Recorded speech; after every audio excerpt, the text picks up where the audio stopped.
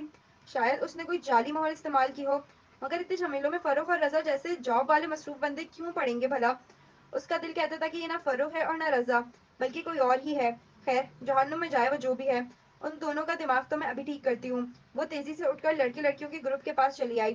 ارم، سامنے کھڑے کھڑے اس نے مخصوص بے نیازی سے سینے پہ ہاتھ باندھے ارم کو پکارا تو سب رک کر اسے دیکھنے لگے۔ کیا تم لوگوں نے سلیم پھپھو کو شادی کا کارڈ بھیجا تھا ترکی؟ کھنکیوں سے اس نے فروخ اور رضا کے چہروں کو دیکھا۔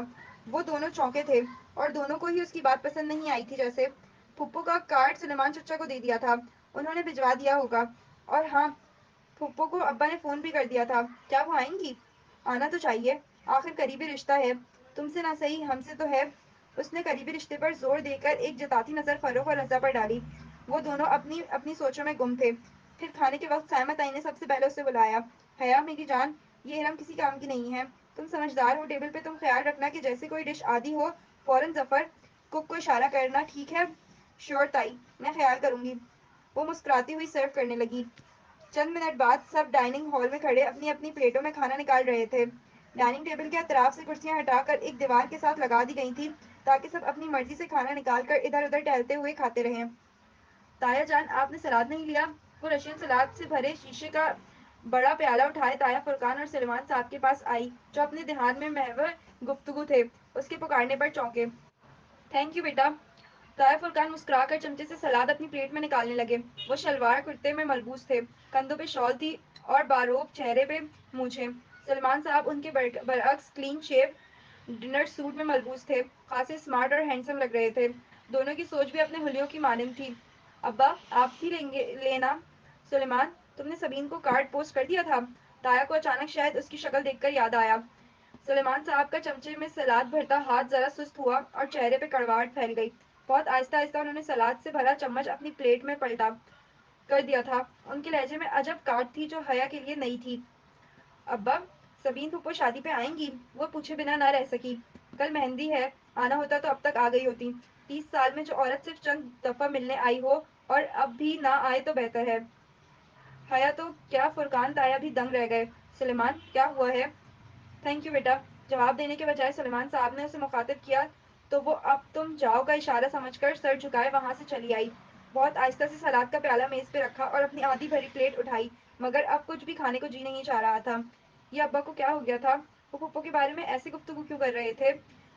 پھر وہ رہ نہ سکی، اپنی پلیٹ لیے اسی ستون کے پیچھے آ کھڑی ہوئی جس کی دوسری جانب تایا اور ابا کھڑے تھے، بظاہر اپنی پلیٹ پہ سر جھکائے، اس کے کان انہی کی طرف لگے تھے۔ حیا کے لیے عمیر لاغاری نے اپنے بیٹے کا پروپوزل دیا ہے، سلیمان صاحب اپنے دوست اور اپنی کمپنی کے شیئر ہولڈر کا نام لے کر کہہ رہے تھے، اور اس کے ہاتھ میں پکڑی پلیٹ سے لرز گئی، دل سہم اٹھا۔ یہ کیا کہہ رہے ہو؟ تایا فرقان ششدر رہ گئے۔ بھائی، اس میں حیرت کی کیا بات ہے؟ ولید اچھا لڑکا ہے، کل مہندی پہ آئے گا تو آپ کو ملواؤں گا۔ سوچ رہا ہوں حیا سے پوچھ کر ہاں کر دوں، مگر سلیمان، یہ کیسے ہو سکتا ہے؟ کیوں نہیں ہو سکتا بھائی؟ تم حیا کی شادی یوں کیسے کر سکتے ہو؟ باپ ہوں اس کا، کر سکتا ہوں، فاطمہ بھی راضی ہے، اور مجھے یقین ہے کہ حیا کو بھی کوئی اعتراض نہیں ہوگا۔ اور جہان؟ جہان کا کیا ہوگا؟ کون جہان؟ سلیمان صاحب یکسر انجان بن گئے۔ تمہارا بھانجا، سبین کا بیٹا، جہان، جس سے تم نے حیا کا نکاح کیا تھا، تم کیسے بھول سکتے ہو؟ جواباً سلیمان صاحب نے ناگواری سے سر جھٹکا۔ وہ 21 سال پرانی بات ہے اور حیا 22 سال کی ہو چکی ہے۔ بیوقوفی کی تھی میں نے کہ سبین پر اعتبار کر کے اپنی بچی کا نکاح اس کے بیٹے سے کر دیا تھا۔ کیا ان 21 برسوں میں کبھی سبین نے مڑ کر پوچھا ہے کہ اس نکاح کا کیا بنا یا کیا بنے گا؟ زیادہ سے زیادہ 6 ماہ میں ایک دفعہ فون کر لیتی ہے اور 3 منٹ بات کر کے رکھ دیتی ہے۔ آپ کو واقعی لگتا ہے کہ وہ لوگ اس رشتے کو قائم رکھنا چاہتے ہیں؟ مگر سبین تو سکندر کی وجہ سے، تم جانتے ہو وہ الٹے دماغ کا شخص ہے۔ میں کیسے مان لوں کہ صرف اپنے مغرور اور بد دماغ شوہر کی وجہ سے وہ اپنے بیٹے کا نکاح بھول سکتی ہے؟ اتنے برس بیت گئے ہیں، اس نے پھر کبھی رشتے یا شادی کی بات منہ سے نہیں نکالی۔ میں اس سے کیا امید رکھوں؟ مگر جہان تو اچھا لڑکا ہے۔ تم اس سے ملے تو تھے پچھلے سال جب تم استنبول گئے تھے؟ جی، جہان سکندر اچھا لڑکا، مائی فٹ۔ انہوں نے تلخی سے سر جھٹکا۔ اس کے تو مزاج ہی نہیں ملتے۔ وہ ترکی میں پیدا ہوا ہے، اس نے کبھی پاکستان کی شکل نہیں دیکھی، نہ اسے اردو آتی ہے نہ پنجابی۔ کبھی ان تمام برسوں میں اس نے اپنے کسی ماموں کا حال پوچھا؟ کبھی فون کیا؟ میں یہ سب بھی بھول جاتا، مگر جب میں نے پچھلے سال استنبول گیا تھا تو آپ یقین نہیں کریں گے کہ بھائی میں نے وہاں 18 روز گزارے۔ میں روز سبین کے گھر جاتا تھا۔ سکندر تو ملا ہی نہیں، اور جہان آخری روز مجھ سے ملا، اور وہ بھی صرف 15 منٹ کے لیے۔ وہ بھی جب اس کی ماں نے اسے میرا نام بتایا تو کافی دیر بعد اسے یاد آیا کہ اس کے کوئی دور پار کے ماموں کا نام ہوتا ہے۔ پھر جانتے ہیں وہ مجھ سے کیا پوچھنے لگا؟ کیا پاکستان میں روز بم دھماکے ہوتے ہیں؟ اور کیا وہاں انٹرنیٹ کی سہولت موجود ہے؟ پھر اس کا فون آیا اور وہ اٹھ کر چلا گیا۔ میں کبھی حیا کے لیے کورٹ سے خلا لینے کے متعلق نہ سوچتا اگر میں اس روز ایک ترک لڑکی کو جہان کو گھر ڈراپ کرتے نہ دیکھ لیتا۔ جب میں فلائٹ پکڑنے سے قبل سبین کو خداحافظ کہنے گیا تھا، اس لڑکی کے ساتھ اس کی بے تکلفی الامان۔ وہ سکندر شاہ کا بیٹا ہے اور وہ اپنے باپ پر ہی تو ہے۔ میں سمجھتا تھا کہ اگر احمد شاہ جیسے عظیم انسان کا بیٹا ہو کر سکندر اس کے برعکس نکلا تو ویسے ہی جہان بھی اپنے باپ کے برعکس نکلے گا اور وہ ایک اچھا انسان ہوگا، مگر نہیں، وہ اسی مغرور آدمی کا مغرور بیٹا ہے۔ حیا کون ہے؟ اس کا ان سے کیا تعلق ہے؟ یہ بات نہ جہان کو یاد ہے اور نہ سبین کو۔ سبین تو یہ ذکر ہی نہیں کرتی۔ اب میں اپنی بیٹی کو زبردستی ان کے گھر بھیج دوں کیا؟ خیر، کل ولید سے ملواؤں گا آپ کو۔ اب جو بھی رشتہ اچھا لگا میں حیا کی ادھر شادی کر دوں گا۔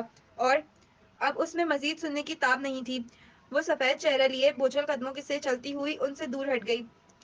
جہان سکندر کو اس نے کبھی نہیں دیکھا تھا، بس بچپن سے اپنے اور اس کے رشتے کے متعلق سنا تھا۔ وہ سال بھر کی تھی جب سبین پھپھو پاکستان آئیں اور پڑھتے جذبات میں اپنے 8 سالہ بیٹے کے لیے اس کا رشتہ مانگ لیا۔ جذباتی سی کارروائی ہوئی اور دونوں بہن بھائیوں نے بچوں کا نکاح کر دیا۔ تب 8 سالہ جہان اس کے ساتھ تھا، پھر وہ ترکی چلا گیا۔ 21 سال گزر گئے تھے، وہ ترکی میں ہی رہ رہا تھا، کبھی پاکستان نہیں آیا تھا، اور اس وزٹ کے بعد تو سبین پھپھو بھی نہیں آئی تھی۔ نہ کبھی انہوں نے کوئی تصویر بھیجی، نہ خط لکھا۔ اگر کبھی کوئی ترکی چلا جاتا تو ان سے مل لیتا، ورنہ ان سے رابطہ نہ ہونے کے برابر رہ گیا تھا۔ انٹرنیٹ وہ استعمال نہیں کرتی تھیں، اگر جہان کرتا تھا بھی تو اس کا کوئی ای میل، فیس بک، ٹویٹر، کسی کے پاس کچھ بھی نہیں تھا۔ ارم وغیرہ اسے فیس بک پر سرچ کرتے تھک گئے تھے، مگر ترکی کا کوئی جہان سکندر انہیں نہیں ملا تھا۔ شروع کے چند برس پھپھو بہت فون کرتی تھیں، پھر آہستہ آہستہ یہ رابطے زندگی کی مصروفیات میں کھو گئے۔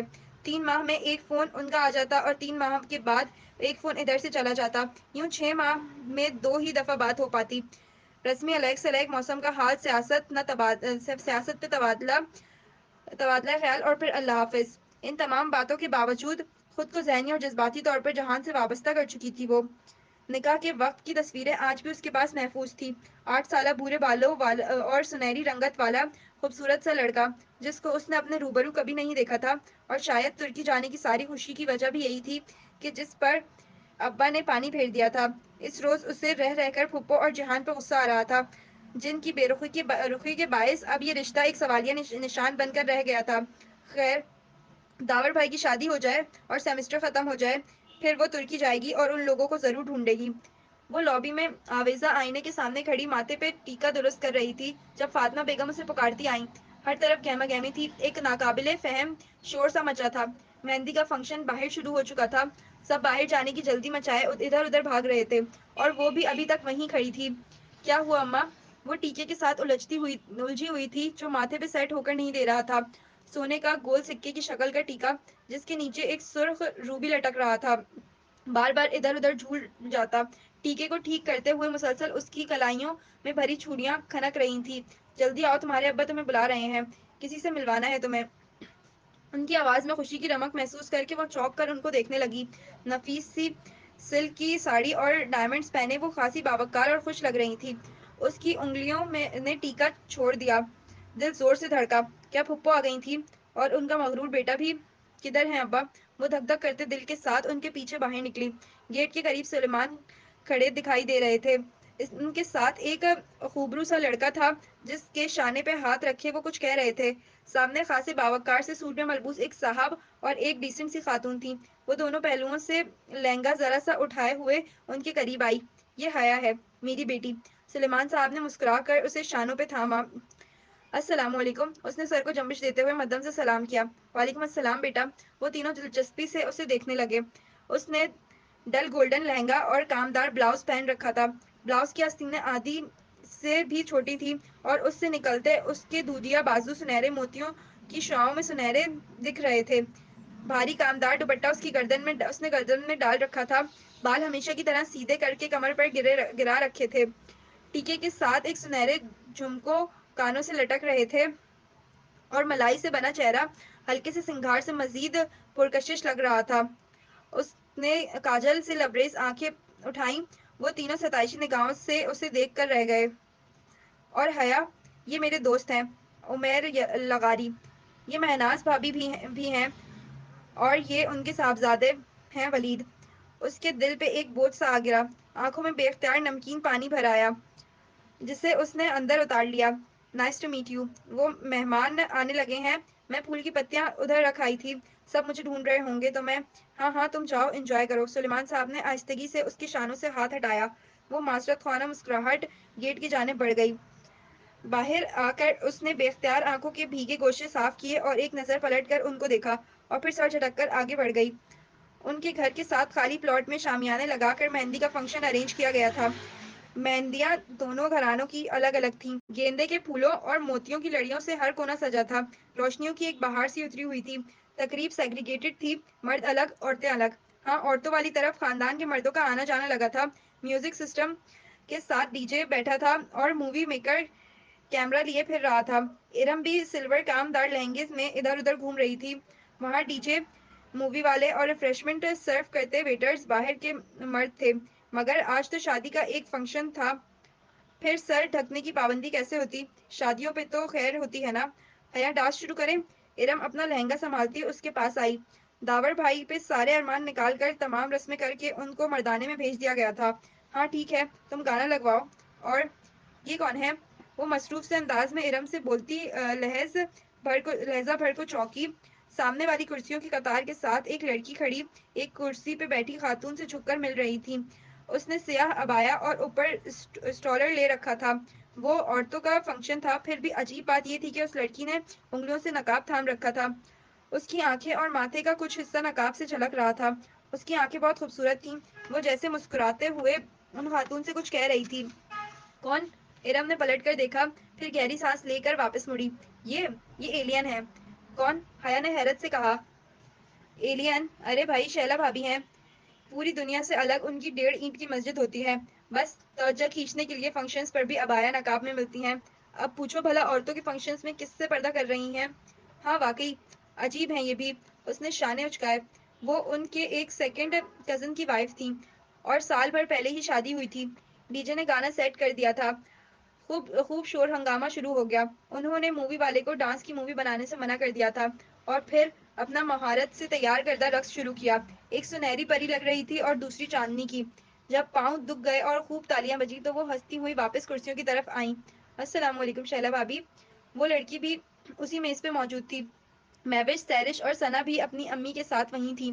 ارم نے فوراً سلام کیا۔ حیا نے بھی پیروی کی۔ وعلیکم السلام، کیسی ہو تم دونوں؟ وہ مسکرا کر خوش دلی سے ملی۔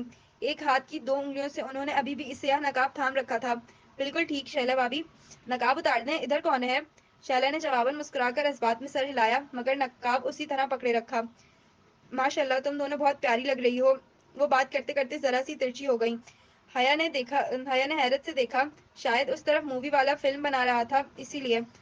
عجیب عورت ہیں، اتنی بھی کیا بے اعتباری؟ ہماری فیملی مووی ہے، ہم کون سا باہر کسی کو دکھائیں گے؟ حیا بڑبڑائی۔ پھر وہ جلدی ہی معذرت کر کے وہاں سے چلی آئی۔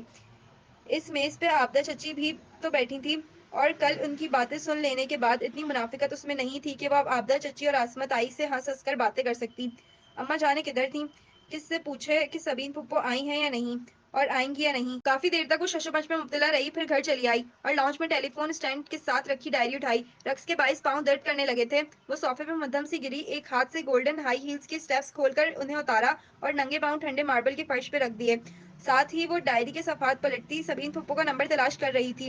اس نے کبھی ان کو یوں فون نہیں کیا تھا، مگر آج وہ دل کے ہاتھوں ہار گئی تھی۔ ترکی کا وہ نمبر مل ہی گیا۔ اس نے ریسیور اٹھایا اور نمبر ڈائل کیا۔ گھنٹی جانے لگی تھی۔ اس کے دل کی دھڑکن تیز ہو گئی۔ 5ویں گھنٹی پہ فون اٹھا لیا گیا۔ ہیلو، بھاری مردانہ آواز کی سماعت سے ٹکرائی۔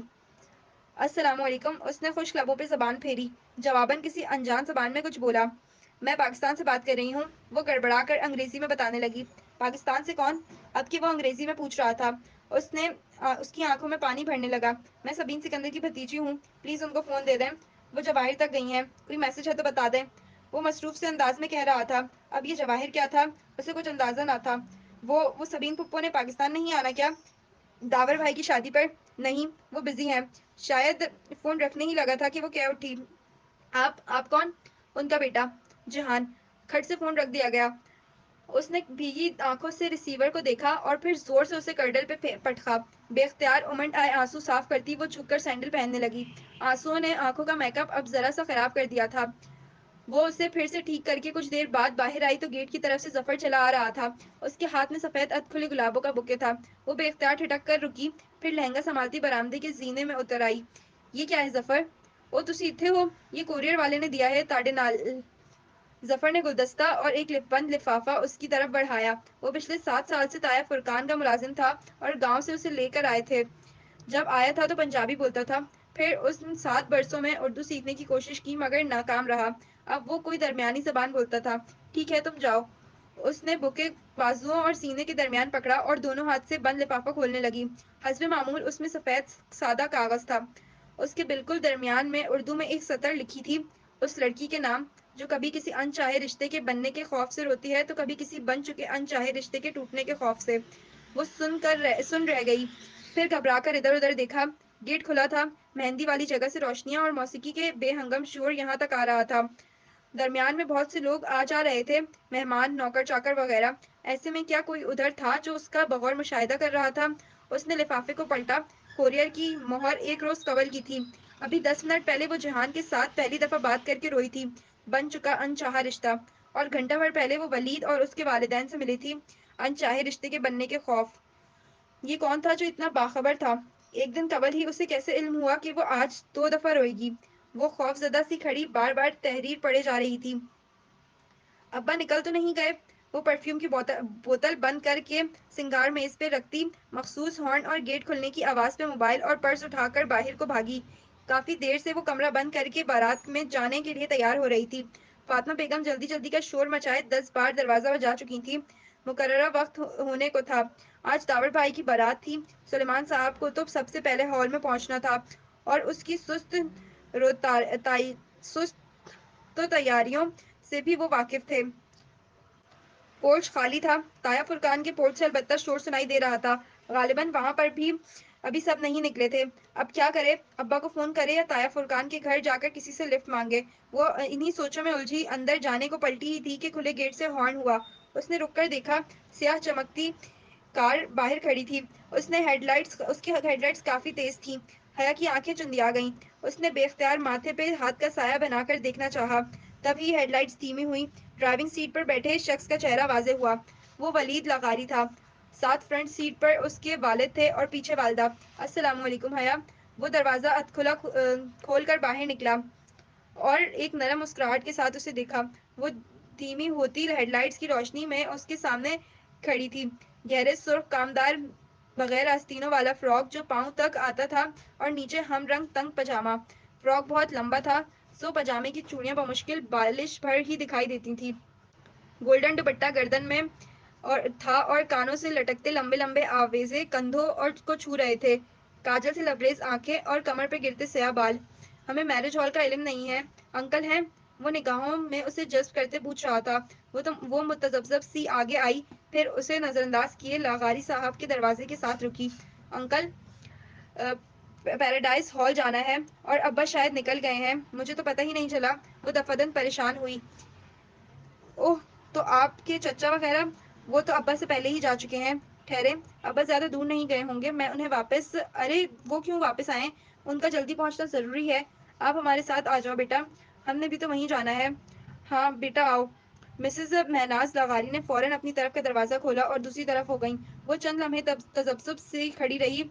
اگر اب ابا کا انتظار کرتی تو آدھا فنکشن نکل جاتا، اور اگر ان کے ساتھ جاتی تو ابا برا نہیں مانیں گے، یہ تو اسے یقین تھا۔ چلیں ٹھیک ہے۔ وہ ہچکچاتے ہوئے پچھلی سیٹ کی طرف بڑھ گئی۔ تو ہماری بیٹی کیا کر رہی ہے؟ راستے میں لغاری صاحب نے پوچھا۔ میں ان کی بیٹی کب سے ہو گئی؟ جی میں شرعین لاء میں LLB آنرز کر رہی ہوں۔ یعنی آپ ایک اسلامی وکیل ہو؟ جی۔ وہ پھیکا سا مسکرائی۔ یہ لوگ اتنی اپنائیت کیوں دے رہے تھے اسے؟ تو یہ شرعین لاء کیسا سبجیکٹ ہے؟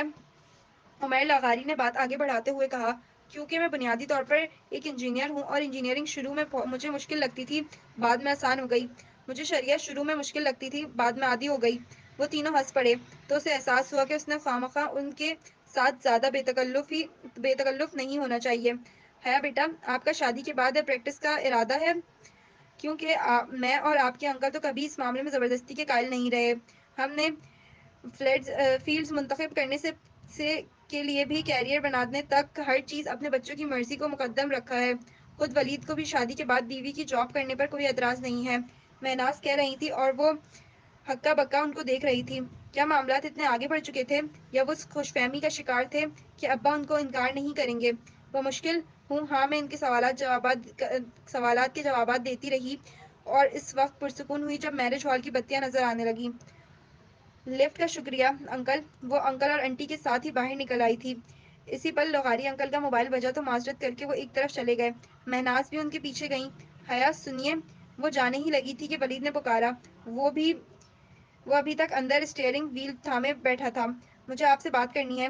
وہ اپنی طرف کا شیشہ نیچے کیے اس سے مخاطب تھا۔ مگر یہ مناسب نہیں ہے۔ مگر مجھے اس رشتے کے حوالے سے بات کرنی ہے۔ اگر آپ 2 منٹ اندر بیٹھ کر میری بات سن لیں تو… ساتھ ہی اس نے فرنٹ سیٹ کا دروازہ کھول دیا۔ روشنی کا ایک کوند اس کے ذہن میں لپکا۔ موقع اچھا تھا، وہ اس کو اپنے نکاح کے بارے میں بتا کر سارا معاملہ یہیں دبا سکتی تھی۔ لاٹھی بھی نہیں ٹوٹے گی، اور یہ 6 فٹ کا سانپ بھی راستے سے ہٹ جائے گا۔ ٹھیک ہے، لیکن یہاں ہمارے رشتے دار ہیں۔ اگر… ڈونٹ وری، میں کار بیک سائڈ پہ لے جاؤں گا، آپ بیٹھیں۔ وہ متذبذب سی اندر بیٹھ گئی۔ زندگی میں پہلی دفعہ وہ یوں کسی لڑکی کے ساتھ تنہا بات کرنے بیٹھی تھی۔ ابا کو پتہ چلتا تو اس کی ساری وسیع النظری بھگ سے اڑ جاتی۔ اسے لباس پہننے کی آزادی تھی، سر ڈھکنے کی پابندی بھی نہ تھی، مگر لڑکوں سے بے تکلفی یا دوستی کی اجازت ابا نے نہیں دی تھی۔ وہ بیٹھی تو ولید زن سے گاڑی بھگا لے گیا۔ آپ کو جو بھی کہنا ہے جلدی کہیے، پھر مجھے بھی کچھ کہنا ہے۔ وہ سر جھکائے گود میں رکھے ہاتھوں کی انگلیاں مروڑ رہی تھی۔ عجیب مضطرب حالت ہو رہی تھی اس کی۔ پہلے آپ کہیے۔ ولید میرج ہال کی پچھلی طرف ایک نسبتاً سنسان گلی میں گاڑی لے آیا تھا۔ اوکے، مجھے کچھ بتانا تھا۔ وہ گردن جھکائے کہنے لگی، میرے ابا نے… معلوم نہیں آپ کو بتایا ہے یا نہیں، لیکن میں بتانا ضروری سمجھتی ہوں۔ میرا نکاح میری پھپھو کے بیٹے سے بچپن ہی میں ہو گیا تھا۔ وہ لوگ ترکی میں رہتے ہیں۔ کچھ خاندانی مسائل کے باعث میرے ابا ان سے ذرا بدظن اور اب مجھے ڈیورس دلا کر میری شادی کہیں اور کرنا چاہتے ہیں، مگر میں ایسا نہیں چاہتی۔ اس نے سر نہیں اٹھایا۔ ولید کی خاموشی سے اسے یہی مراد لی کہ وہ شاید سخت شوق کے عالم میں ہے۔ میں اپنے شوہر کی وفادار ہوں مسٹر ولید۔ میں نے اسی کے خواب دیکھے ہیں، اور ذہنی طور پر خود کو اسی سے وابستہ پاتی ہوں۔ اب کسی اور سے شادی کرنے کے بارے میں سوچ بھی نہیں سکتی۔ وہ اب بھی کچھ نہ بولا۔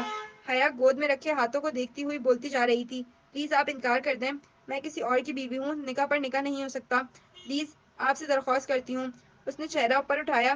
وہ یکٹک خاموش گہری نظروں سے اسے دیکھ رہا تھا۔ یہ اس کا چہرہ تو نہ تھا جو وہ سارا راستہ ڈرائیونگ کے دوران دیکھتی آئی تھی، یہ تو کوئی اور ہی شخص تھا۔ پھر آپ نے کیا سوچا؟ اس کی آواز لڑکھڑا گئی۔ ولید کی آنکھوں میں کچھ ایسا ضرور تھا کہ اسے لگا کہ وہ سنگین غلطی کر چکی ہے۔ خطرے کا الارم زور زور سے اس کے اندر بجنے لگا۔ کس بارے میں؟ وہ بوجھل آواز میں بولا، تو وہ دروازے کی طرف سمٹی۔ نامحسوس انداز سے اس کا ہاتھ ہینڈل پر رینگ گیا۔ آپ کے اس رشتے سے انکار کے بارے میں۔ ساری عمر پڑی ہے یہ باتیں کرنے کے لیے حیا، ابھی تو ان لمحوں سے فائدہ اٹھاؤ جو میسر ہوں۔ وہ ایک دم اس پر جھکا۔ حیا کے لبوں سے چیخ نکلی۔ ولید نے دونوں ہاتھ اس کی گردن پہ رکھنے چاہے، مگر اس نے زور سے ہینڈل کھینچ کر دروازہ دھکیلا۔ دروازہ کھلتا چلا گیا۔ وہ دوسرے ہاتھ سے ولید کو دھکا دے کر باہر کو نکلی۔ اس کا دوپٹہ ولید کے ہاتھوں میں آ گیا تھا۔ وہ تیزی سے باہر بھاگی تو ولید نے دوپٹہ کھینچا۔ دوپٹہ اس کی گردن کے ساتھ رگڑتا ہوا پیچھے ولید کے ہاتھوں میں رہ گیا تھا۔ وہ بنا پیچھے مڑ کے دیکھے بھاگی جا رہی تھی۔ اسے ولید کے دروازہ کھول کر اونچی سی انگریزی گالی دینے کی آواز سنائی دی تھی۔ اس کے بھاگتے قدموں میں تیزی آ گئی۔ گلیاں سنسان تھیں۔ جانے وہ کہاں لے آیا تھا۔ آج اتوار تھا اور دکانوں کے شٹر گرے ہوئے تھے۔ وہ ادھر ادھر دیکھے بغیر بدحواس سی دوڑتی ہوئی ایک گلی میں مڑ گئی۔ پیچھے کوئی دوڑتا ہوا آ رہا تھا۔ وہ بھاگتی ہوئی گلی کے دوسرے سرے تک پہنچی، مگر یہ کیا! گلی بند تھی۔ The end. وہ بے ساختہ پلٹی۔ بھاگتے قدموں کی آواز قریب آ رہی تھی۔ وہ دوڑ کر گلی کے بند سرے تک آئی اور دیوار کی اینٹوں کو چھو کر ٹٹولا۔ شاید اندر کوئی جادوئی دروازہ ہو، شاید ہیری پوٹر کی کہانیاں سچ ہوتی ہوں، مگر کیوں بھاگتی ہو؟ مسرور سی انداز میں کسی نے پیچھے سے کہا تو وہ گھبرا کر پلٹی۔ ولید سامنے سے قدم قدم چلتا آ رہا تھا۔ اس کے لبوں پر فاتحانہ مسکراہٹ تھی۔ وہ نڈھال سی دیوار سے لگ گئی۔ اس کا دوپٹہ تو وہیں رہ گیا تھا۔ اب بغیر آستینوں کے جھلکتے بازو اور گلے کا گہرا گھاٹ، اس نے بے اختیار سینے پر بازو لپیٹے۔ مجھے جانے دو، اس کی آواز بھر آئی۔ پہلی دفعہ یہ غلطی کی تھی اور پہلی ہی دفعہ اتنی بڑی سزا، کیسے جانے دوں؟ پھر تم نے ہاتھ تھوڑا آنا ہے۔ وہ چلتے چلتے اس سے چند قدم کے فاصلے پر آ کھڑا ہوا۔ دور لگے اسٹریٹ پول کا بلب اس کے پیچھے چھپ گیا تھا۔ پلیز، میں ایسی لڑکی نہیں ہوں۔ تو کیسی لڑکی ہو؟ مجھ سے لفٹ لے لی مگر شادی سے انکار کر رہی ہو؟ تبھی گاڑی میں اتنی بے رخی دکھا رہی تھی۔ وہ اس کے بالکل سامنے آ رکا۔ پلیز! وہ ہولے ہولے لرز رہی تھی۔ اس میں اتنی ہمت نہ تھی کہ وہ اب ولید کو دھکا دیتی۔ شش! وہ مسکراتے ہوئے آگے بڑھا۔ حیا نے سختی سے آنکھیں میچ لیں۔ اس کا سر چکرانے لگا تھا۔ تبھی اس نے زور سے کسی ضرب لگنے کی آواز سنی اور پھر ولید کی کر رہا۔ اس نے دھیرے سے آنکھیں کھولیں۔ ولید چکرا کر نیچے گر گیا تھا اور پیچھے کوئی کھڑا رہا تھا۔ شوخ نارنجی شلوار قمیض میں ملبوس، میک اپ سے اٹا چہرہ لیے وہی اس روز والا خواجہ سرا ڈولی۔ اس کے ہاتھوں میں ایک فرائنگ پین تھا جو اس نے شاید ولید کے سر پہ مارا تھا۔ وہ ساکت سی اس کو دیکھ رہی تھی۔ ڈولی نے پاؤں سے ایک ٹھوکر ولید کو ماری تو اس کا بے ہوش وجود ذرا پرے ہوا۔ وہ دو قدم آگے بڑھا اور عین حیا کے سامنے رکا۔ اس کی سلور چمکیلی آئی شیڈو سے اٹی آنکھوں میں ایسی کاٹ تھی کہ وہ سانس روکے اسے دیکھے گئی۔ تبھی اس نے ہاتھ بڑھایا اور حیا کو گردن کے پیچھے سے دبوچا، یوں کہ گدی پہ گرے بال بھی اس کی گرفت میں آ گئے۔ ڈولی کے ہاتھ اور حیا کی گردن کے درمیان اس کے بال تھے، پھر بھی اس کے ہاتھ کا کھردرا پن وہ محسوس کر سکتی تھی، لیکن لبوں سے کراہ تک نہ نکلی۔ اس کی گردن کو یوں ہی پیچھے سے دبوچے ڈولی نے ایک جھٹکے سے اسے آگے دھکیلا۔ وہ بے اختیار کھانسی، مگر ڈولی کی بے رحم گرفت ڈھیلی نہ پڑی۔ وہ اسے اسی طرح پکڑے اپنے آگے آگے دھکیل کر چلا رہا تھا۔ وہ لڑکھڑاتے قدموں سے چل رہی تھی۔ گلی کے آغاز تک جہاں سے وہ آئی تھی وہ اسے لے گیا، پھر مخالف سمت میں مڑ گیا۔ سامنے ہی میرج ہال کا پچھلا حصہ تھا۔ وہ اسے اپنے آگے دھکیلتا پچھلے گیٹ تک لے آیا اور ایک جھٹکے سے اسے چھوڑا۔ حیا کو لگا اس کی گردن کے گرد ایک کھردرا توق بنا تھا جو اب ہٹ گیا ہے۔ اس نے پلٹ کر ڈبڈبائی آنکھوں سے ڈولی کو دیکھا۔ وہ ابھی تک لب بھیجے تلخ کاٹ دار نگاہوں سے اسے دیکھ رہا تھا۔ حیا کی نگاہوں میں آنسو گرنے لگے۔ اسے لگا کہ وہ اب کبھی بول نہیں پائے گی۔ دفعتاً ڈولی نے اپنی گردن سے لپٹا نارنجی دوپٹہ کھینچا اور اس پہ اچھالا۔ وہ دوپٹہ اس کے سر پہ آن ٹھہرا، پھر سلکی بالوں سے پھسلتا ہوا شانوں پہ ڈھلک گیا۔ ڈولی چبھتی ہوئی نظروں سے اسے دیکھتا ہوا آہستہ سے بولا، بے حیا! اس کے لہجے میں برچھی سی تھی۔ پھر وہ پلٹ گیا۔ وہ بھیگی آنکھوں سے اسے دور جاتے دیکھ رہی تھی۔ نارنجی دوپٹہ اس کے کندھوں سے پھسل کر قدموں میں آ گرا تو وہ چونکی، پھر جھک کر دوپٹہ اٹھایا۔ ریشمی بھڑکیلا نارنجی دوپٹہ جس پر سستا گولڈن ستاروں کا کام تھا۔ وہ کبھی اپنی مائی کو بھی ایسا دوپٹہ نہ دیتی، مگر آج اس نے اچھے طریقے سے خود کو اس دوپٹے میں لپیٹا تاکہ پہچانی نہ جائے۔ وہ پچھلے گیٹ کی طرف بڑھ گئی۔ ہال میں جانے کے بجائے وہ باتھ روم کی طرف آئی اور اپنا حلیہ درست کیا۔ رونے سے اس کا کاجل بہہ گیا تھا، بال بھی بکھرے تھے۔ موبائل اس کے چھوٹے کلچ میں تھا جو اس نے سارے عرصے میں اپنے بائیں ہاتھ میں دبوچے رکھا تھا۔ شکر، اندر فنکشن اپنے عروج پہ تھا۔ اسٹیج پہ دلہا دلہن، رشتے داروں، کزنز اور دوستوں کے جلوے میں مسکرا رہے تھے۔ سونیا بھابھی بھی بہت اچھی لگ رہی تھی اور داور بھائی بھی۔ ارم فیروزی فراک میں چہکتی ہوئی ادھر ادھر گھوم رہی تھی۔ اصولاً اسے بھی وہیں ہونا چاہیے تھا، مگر وہ ایسی ذہنی حالت میں نہ تھی کہ 2 قدم بھی چل پاتی، سو بے دم سی آخری سی نشست پر گری ہوئی تھی۔ بے حیا، بے حیا، بے حیا۔ ڈولی کے الفاظ کی بازگشت تھوڑے ہتھوڑے کی طرح اس کے دماغ پر برس رہی تھی۔ وہ بے حیا تو نہیں تھی، وہ تو کبھی کسی لڑکے کی گاڑی میں نہیں بیٹھی تھی، اس سے تو یہ غلطی پہلی دفعہ ہوئی تھی۔ پھر سوچ سوچ کر دماغ پھٹا جا رہا تھا۔ وہ آدھے فنکشن کے بعد ہی طبیعت کی خرابی کا بہانہ بنا کر چلی آئی تھی۔ یہ داور اور سونیا کی شادی کے چند روز کے بعد کا ذکر ہے۔ صبح سے سردی بہت بڑھ گئی تھی، دسمبر ختم ہونے کو تھا اور وہ ٹھرٹھرا دینے والی بن چکی تھی۔ ایسے میں وہ کیمپس میں اسکالرشپ کوآرڈینیٹر کے آفس کے باہر دروازے پہ لگی لسٹ دیکھ رہی تھی۔ ریسمسمنٹس ایکسچینج پروگرام کے تحت اسٹوڈنٹس میں سے صرف 2 لڑکیاں سمانجی یونیورسٹی جا رہی تھیں، حیا سلیمان اور ختیجہ رانا۔ ختیجہ رانا کون ہے بھلا؟ یہ سوچتے ہوئے اپنے یا خاتوں کو آپس میں رگڑ رہی تھی۔ سردی سے اس کی ناک سرخ پڑ رہی تھی۔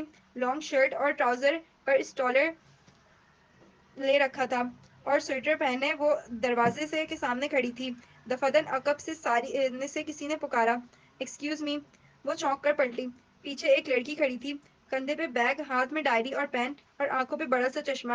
وہ اس کو نام سے نہیں پہچانتی تھی، مگر اس کو کئی دفعہ یونیورسٹی میں دیکھا ضرور تھا۔ وہ لڑکی اسے خواہ ہی بری لگی تھی۔ یہ حیا سلیمان کون ہے بھلا؟ وہ چشمے کے پیچھے سے نظریں سکیڑتے سوچتی ہوئی کہہ رہی تھی۔ حیا نے ایک طنزیہ نگاہ میں اس کا سر سے پیر تک جائزہ لیا اور پھر ذرا روکھے انداز میں بولی، میں ہوں۔ اوہ! اس میں جیسے بمشکل اپنی ناگواری چھپائی۔ میں آپ کے ساتھ ترکی جا رہی ہوں حیا۔ میں ختیجہ ہوں۔ میری فرینڈز مجھے ڈیجے کہتی ہیں، مگر آپ میری فرینڈ نہیں ہیں، سو ختیجہ ہی کہیے گا۔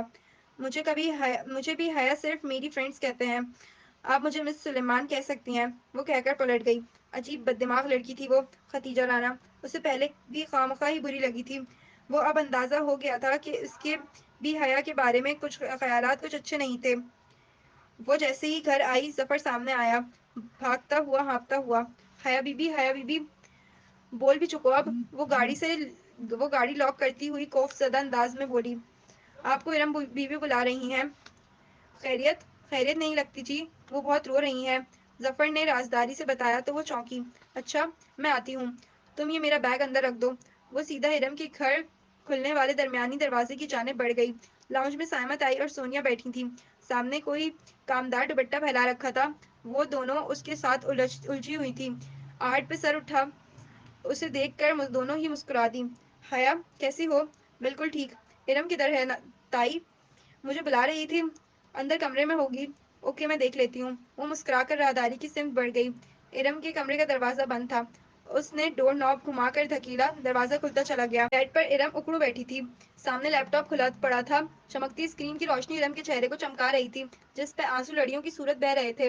ارم، کیا ہوا ہے؟ وہ قدرے فکرمندی سے ارم کے سامنے آ بیٹھی۔ ارم نے سرخ آنکھیں اٹھا کر حیا کو دیکھا۔ اس کی آنکھوں میں کچھ تھا جو اسے کھٹکا گیا۔ حیا، ایک بات بتاؤ۔ اس کا روندا ہوا لہجہ عجیب سا تھا۔ بولو، ہم شریف لڑکیاں ہیں کیا؟ اپنے بارے میں تو یقین ہے، مگر تمہارا معاملہ ذرا مشکوک ہے۔ اس نے ماحول کا بوجھل پن دور کرنے کو کہا مگر ارم مسکرائی تک نہیں۔ نہیں حیا، ہم دونوں کا ایک ہی معاملہ ہے۔ کیوں پہلیاں بجوا رہی ہو؟ ہوا کیا ہے؟ حیا، مجھے یہ بتاؤ کہ کیا ہم مجرا کرنے والیاں ہیں؟ وہ ایک دم رونے لگ گئی تھی۔ ارم، وہ ششدر رہ گئی۔ بتاؤ، کیا ہم طوائفیں ہیں؟ وہ اور زور سے رونے لگی۔ ارم، بتاؤ کیا ہوا ہے؟ حیا، بولو، بتاؤ، ہم ایسی ہیں کیا؟ نہیں، بالکل نہیں۔ پھر یہ کیا ہے؟ ارم نے لیپ ٹاپ کی اسکرین کا رخ اس کی طرف کیا۔ کیا ہے یہ؟ اس نے الجھن سے اسکرین کو دیکھا۔ ایک ویڈیو اپلوڈنگ ویب سائٹ پر کھلی ہوئی تھی۔ اس پہ ایک ویڈیو چل رہی تھی۔ ویڈیو کا کیپشن اوپر رومن اردو میں لکھا ہوا تھا، شریفوں کا مجرا۔ ویڈیو کسی شادی کے فنکشن کی تھی۔ ہر سو سجی سنوری خواتین اور درمیان میں ڈانس فلور پہ محور رقص 2 لڑکیاں۔ ایک کا لہنگا گولڈن تھا اور دوسری کا سلور۔ پوری چھت جیسے اس کے سر پر آن گری تھی۔ نہیں، وہ کرنٹ کھا کر اٹھی۔ یہ کیا ہے؟ یہ شریفوں کا مجرا ہے حیا، اور یہ ہم نے کیا ہے۔ یہ داور بھائی کی مہندی کی ویڈیو ہے جو کسی نے ادھر نیٹ پہ ڈال دی ہے۔ یہ پڑھو، ویڈیو ڈالنے والے نے اپنی ای میل ایڈریس بھی دیا ہے، جس پہ میل کر کے پورے ڈانس کی ویڈیو حاصل کی جا سکتی ہے۔ یہ دیکھو۔ اس ویڈیو کو 3 دن سے اب تک سینکڑوں لوگ دیکھ چکے تھے۔ حیا، ہم برباد ہو گئے ہیں، ہم کہیں کے نہیں رہے۔ ارم پھوٹ پھوٹ کر رو رہی تھی اور وہ ساکت سی اسکرین کو تکے جا رہی تھی۔ یہ کوئی بھیانک خواب تھا۔ ہاں، یہ خواب ہی تھا۔ وہ اب بھاگ جانا چاہتی تھی۔ اسکرین پہ رقصاں پریوں کے سراپے میں مختلف حصوں پہ کسی نے سرخ دائرے کھینچ رکھے تھے۔ جیسے ہی کوئی لڑکی کسی اسٹیپ پہ جھکتی تو فوراً سرخ دائرہ ابھرتا، اس کے کانوں سے دھواں نکلنے لگا۔ نہیں، یہ میں نے نہیں کیا۔ وہ ایک ایک قدم پیچھے ہو رہی تھی، اس کے لب کپکپا رہے تھے۔ ارم اسی طرح بلک رہی تھی۔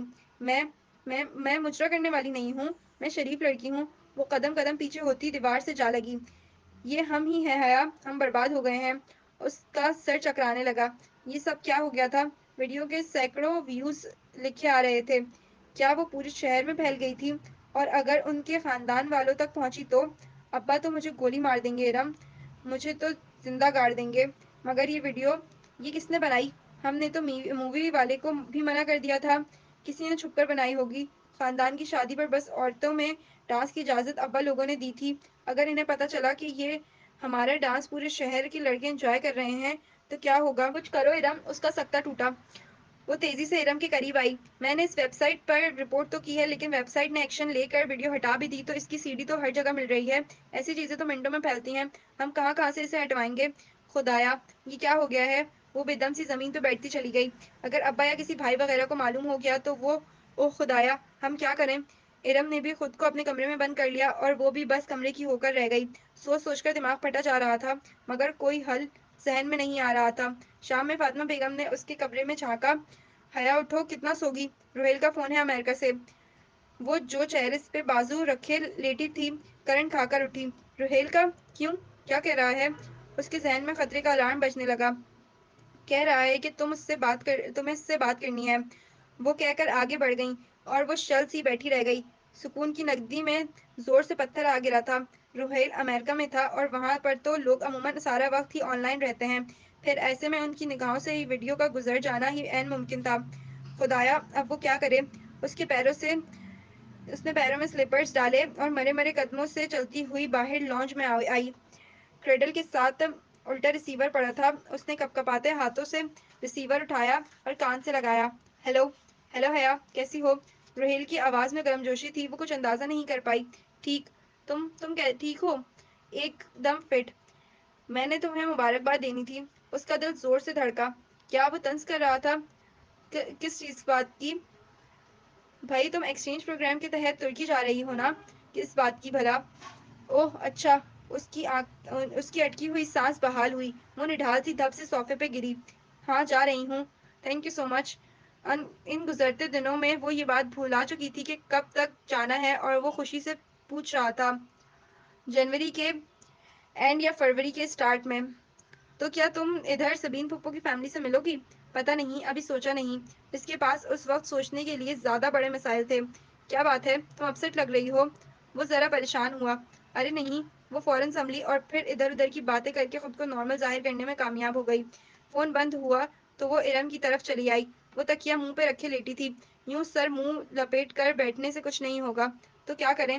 ارم نے تکیہ پھینکا اور اٹھ بیٹھی۔ سب سے پہلے تو دونوں گھروں کے تمام کمپیوٹر سے اس ویب سائٹ کو بلاک کرتے ہیں، تاکہ کم از کم گھر والوں کو پتہ نہ چلے، پھر اس کا کوئی مستقل حل سوچتے ہیں۔ ٹھیک ہے، چلو۔ امید کا سرا دیکھ کر ارم اٹھ کھڑی ہوئی۔ بنا کسی وقت کے جب وہ تمام کمپیوٹر سے اس ویب سائٹ کو بلاک کر چکی، تو سائمہ تائی نے آ کر بتایا کہ رات میں ارم کو دیکھنے تایا فرقان کے کوئی فیملی فرینڈز بما خاندان آ رہے ہیں۔ رسمی کارروائی تھی، کیونکہ وہ رشتہ تو ڈھکے چھپے الفاظ میں مانگ ہی چکے تھے۔ حیا سب کچھ بھلا کر پرجوش ہو گئی۔ ہمارے دلہا بھائی بھی ساتھ ہی آئے ہیں۔ حیا ڈرائنگ روم میں جھانک کر اندر کمرے میں آئی تو وہ منہ لٹکائے بیٹھی تھی۔ تم ایسے کیوں بیٹھی ہو؟ ارم نے آہستہ سے سر اٹھایا۔ سر پہ سلیقے سے دوپٹہ جمائے وہ بردخوئے کے لیے تیار تھی۔ ہاں، آنکھیں ذرا ویران سی تھیں۔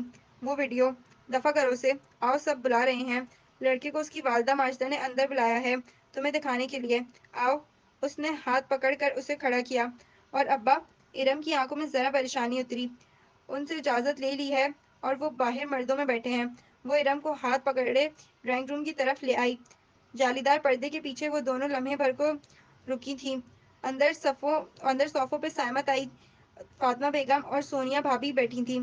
سامنے والے دو سنگل صوفوں پہ ایک نفیس سی خاتون اور ایک خوبصورت سا نوجوان بیٹھا تھا۔ سامنے رکھی میز لوازمات سے سجی تھی اور سونیا بسدہ اسرار مہمانوں کو بہت کچھ پیش کر رہی تھی۔ بس بھابھی، ہمیں تو اپنے جیسے ہی بچی چاہیے۔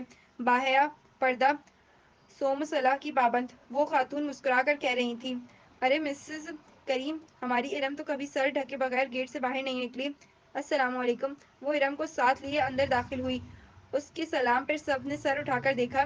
گلابی پوری آستینوں والی شلوار قمیض میں ہم رنگ دوپٹہ اچھی طرح پھیلا کر سر پہ لیے ارم جھکی ہوئی نگاہوں سے سامنے ایک صوفے پہ آ بیٹھی۔ حیا بھی اس کے ساتھ ہی تھی۔ کمر پر گرتے سلکی بال، گرے ایئر لائن شرٹ اور ٹراؤزر زیب تن کیے، دوپٹہ کندھوں پہ ڈالے، ارم کے ساتھ ہی ٹانگ پہ ٹانگ رکھے پر اعتماد طریقے سے بیٹھ گئی۔